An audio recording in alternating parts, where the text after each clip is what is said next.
Karmic family. This has been coming out a little often for me. Tell me about this karmic family.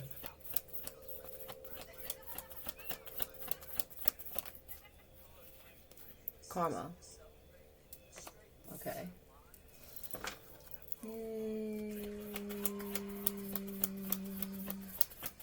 And the wheels go round and round and round and round.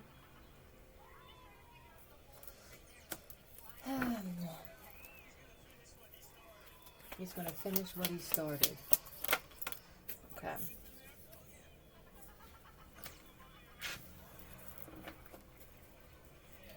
This looks like moving to calmer waters, right? And then boom, here comes another soul tie. The only thing I can think with this is that relationships you've had with people in your karmic family have set the mold or paved the way for you to get into these types of friendships and relationships. It's bound by trauma. So this would be somebody passes away in the family and then two people wind up drinking at the funeral and wind up bonding over that. The same thing, you wind up moving away possibly from an argument with a family member, and then you run into someone that you don't even recognize at the time is just like that. All right, bonding over trauma. We seem to get along better during trauma, but that is short-lived. You never seem to have someone you can count on. These are the men.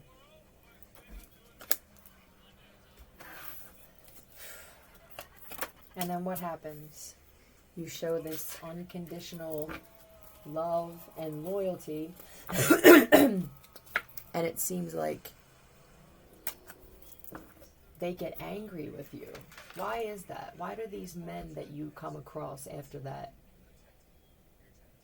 protecting your genitalia? Well, that could have something to do with it too. I mean, this calmer waters could just be that I'm living my life differently, because after that was this being on a certain path. You bond over the trauma and then you wind up separating or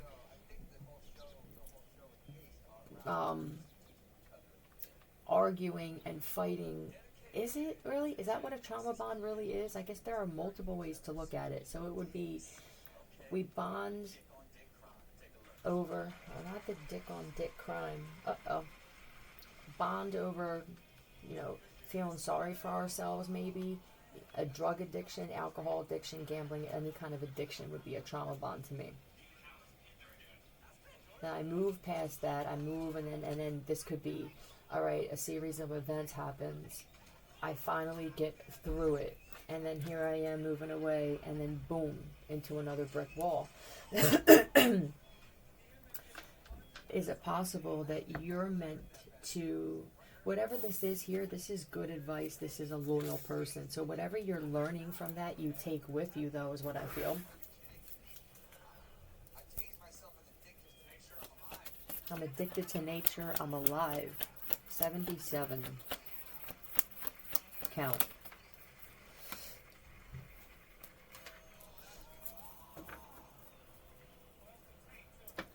Watch the tape too. Okay.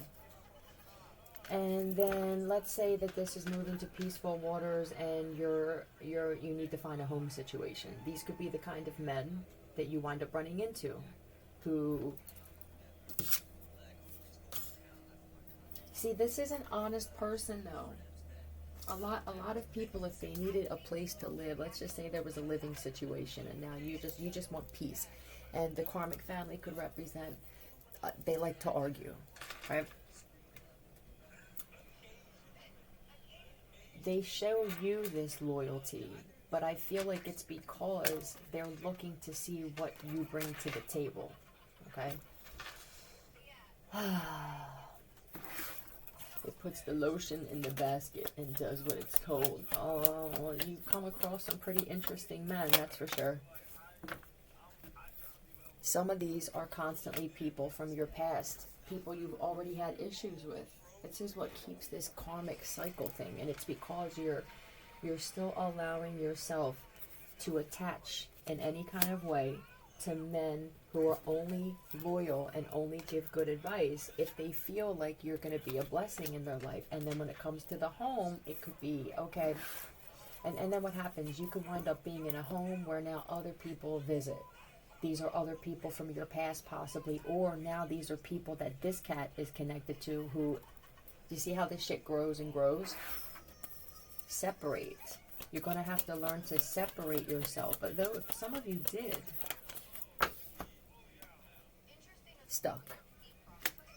Reaching out or reconciling even with the same people who haven't cleared out karma or haven't don't acknowledge this in themselves or their situation only puts you back, because what you do have to offer, you are this Knight of Cups, I believe, which is a loyal person. You're still showing loyalty to people who don't appreciate it or can't even acknowledge that that's what it is. The rarity of it and the value of it. That's what this feels like to your girl. Beelzebub flipped over. What the hell is this again?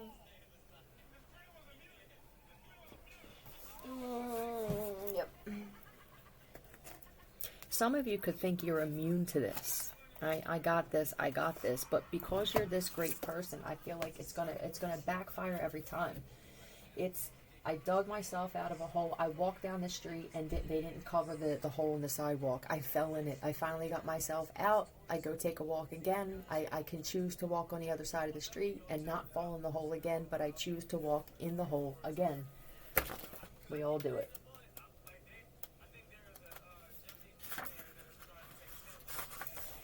Beware of the line between curiosity and nosiness. This is also a situation where there are people who take advantage of those who are having family problems, especially if you have something. I'm telling you, this could be just benefits, you know what I mean? Or you have a prescription. There's something here. It could be that you, for some of you where this isn't an environment where there's struggle, financial struggle, it could be your outreach and the people that you're connected to. But there's always ulterior motive involved. And it's because they too are still connected to some karmic family members, and they don't see this as a need for change or something that becomes a toxic pattern. Beelzebub's rank in hell is quite high. Many writers list him as the king of hell and second to Satan. Didn't we do this the other day? Even Jesus was accused of being possessed by the demon because of Jesus' ability to cast out demons. Some people could be calling you, I think some see you as a Jesus type of individual, which would be this Knight of Cups. But then the devil card is right here. It's Jesus meets the devil all the time. And when this happens, you always wound up stuck. This is because these types of people, they're just taking. These are the people who will manipulate to make you feel like the situation is working out better for you than them, and sometimes it is, but they'll manipulate you in some way or even make you feel down or even break you down in some way to make you feel like, and who wants to live like this? The Shore? Did this happen at the Shore? A pier and shore. You could have been separated from somebody down the shore. I don't know why they wanted to. Somebody could have needed to know, where did I meet them, or where did I first meet them, and that was the answer, down the shore. Yeah, so you could be someone too that has a set of gifts where they just refuse to admit that this could be God-given gifts, which would be on the lighter side. I think that some of these people that just refuse to see things for the way that they are want to say that you must be connected to the devil to have this type of gift. But what is that saying about you believers in God? Are you saying that God I mean, what does that really say if you break it down? So God doesn't, right? I'm confused. I'm so confused. I have a hard time explaining it, and that's not me. You're getting attacked, possibly heavy, because of this gift that you have. This gift can't come from God. Are you saying God's a half-assed gift giver? And that the devil actually comes through? This is another way that people are going to, I hope, let's just say that there's no being, that there's just a side of us that's more insidious and a side of us that is more balanced and realistic. You need both. If we could stop putting it on an actual being or even an outside force other than something that's in ourselves, there may be just shit that changes all over. The title Lord of the Flies did not apply to the fly's attraction to decay. Beelzebub was once thought to be a very powerful oracle. Alright, so you could definitely be a tarot reader and people think that you're of the devil, yet they take your advice. They don't acknowledge that you gave them advice and it helped them out. They'll usually lie and say it was from someone else. These are people who claim to be Christians, but they secretly watch tarot and they think that touching a cross or saying a rosary is going to clear something. I went through this when I was at that house, and I had them telling me that, God punishes the people, and I realized that it was because the tarot readers were exposing my situation and why I was in that house and what their plans were for me. So, with that being said, I started to just pay attention to the information. How could this person be of the devil when they just gave me information that saved my life? Logic, right. We miss it. We really do. We say that we incorporate this in our lives, but I'm not sure how many people actually do. I do. A fly on the wall was once a servant of Beelzebub, but is now a metaphor for our desire to be an invisible listener in a room. How often do we wish to be a fly on the wall to witness someone's embarrassing or dangerous secrets? But what about the fly on the wall when you witness something great about the person? Are we quick to be vocal after that? Perhaps the desire to listen and where we cannot is sometimes for good, but we should consider that sometimes it's not. Don't ask the question if you don't want to know the answer, kind of thing.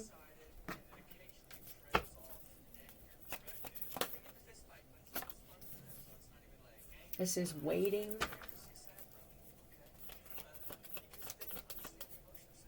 Waiting for you to fail. Waiting for you to make a mistake.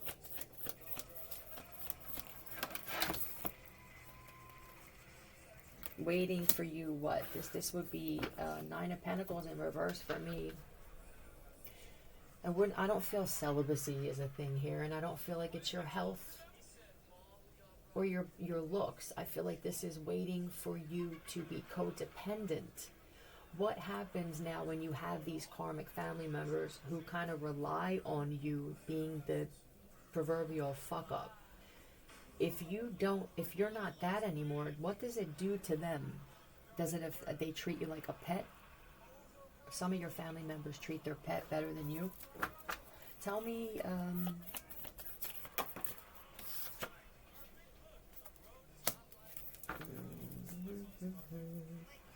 and this is coming back around. They'll be back around again.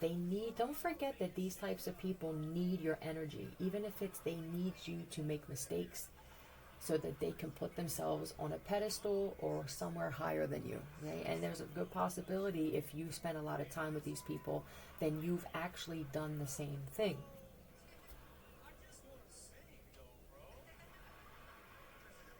Some of you moved away from these people and you figured out you were mirroring them, and you moved away and then you met some people. You're not recognizing the fact that these are the same types of entities in different vessels, so you're not recognizing the fact that you're mirroring them as well. And you're having thoughts of family members and shit, and it's because, your higher self is trying to tell you you're mirroring. It's the same type of disappointment, and they come back around, and then what happens? Oh God, what do you need now? But they talk about you when you're gone. When you're not there, and let's say you're getting your life together, and here's this smooth, peaceful waters. They could, the conversations happen. Oh, she's probably or he's probably dating someone else that's going to destroy them, and it's no faith. I've never been this way. You know what I mean? Don't leave me this way. Have you ever, when you experience a situation, let's say it was a fight with a parent, and you separate, you move on, and this is going to be more for a mom and daughter, because the daughter now goes and meets this guy, and in the beginning it's amazing, right? It's a whole blessing in disguise relationship, this is great. This is usually when you get this reach out. You know what I mean? Because I feel like this represents them kind of being stuck on at least knowing every detail of your life. They have to judge when it gets to this point where I'm at, right? I don't mean me personally. When it gets to this point with this certain karmic family members, they feed off of even gossip about you. Now, if they don't know where you're at or what you're up to, I feel like there's a little bit of unrest.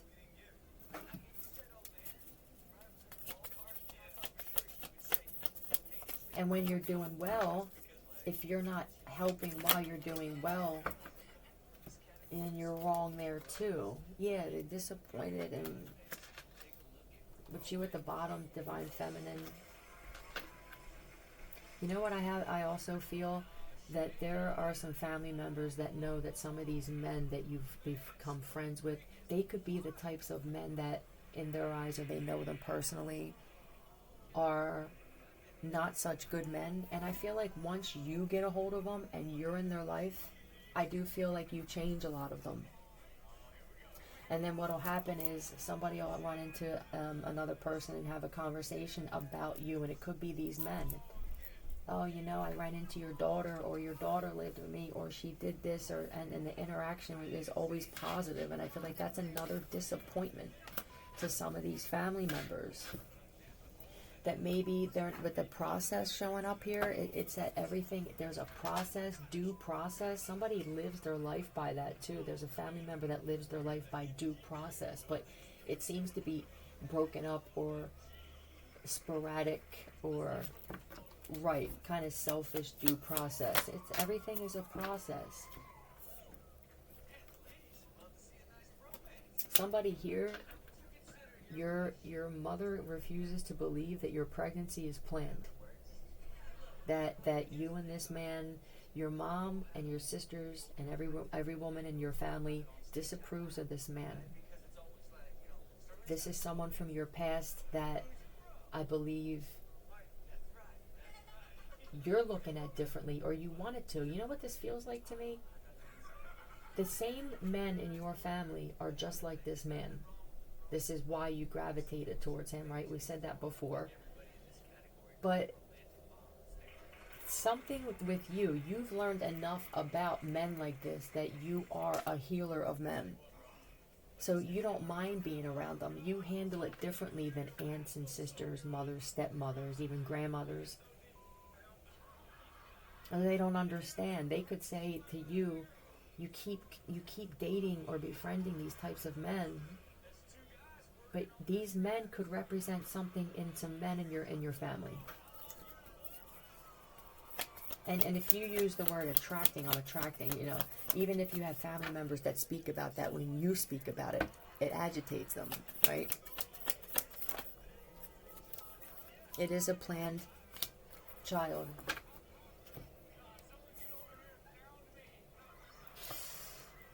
I'm not ready to stop.